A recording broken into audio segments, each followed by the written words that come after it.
හා යාළුවනේ මම ඔයාලට මේ කරලා පෙන්වන එක්සර්සයිස් එකේ නම ඩම්බෙල් කොන්සන්ට්‍රේෂන් කර්ල්. මෙම ව්‍යායාමය වැඩිපුරම කරන්නේ වැලමිටෙන් ඉහළ කොටසේ ඉදිරිපස. ඒ කියන්නේ බයිසෙප් කියන මාංශ පේශිය සඳහා මේ ව්‍යායාමය අත් දෙකටම කරන්න ඕනේ. එක අතක් සඳහා පමණක් කරන්නේ නැහැ.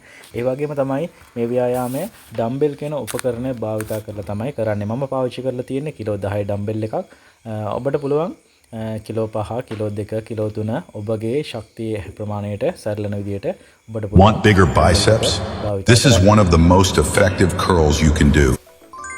ඒ වගේම තමයි මෙම ව්‍යායාමයේදී ඉහළට එසවීමේදී හුස්ම පිට කරන්න ඕනේ. ඒ කියන්නේ අත ඉහළට යනකොට හුස්ම පිට කරනවා, breathe out කරන්න ඕන.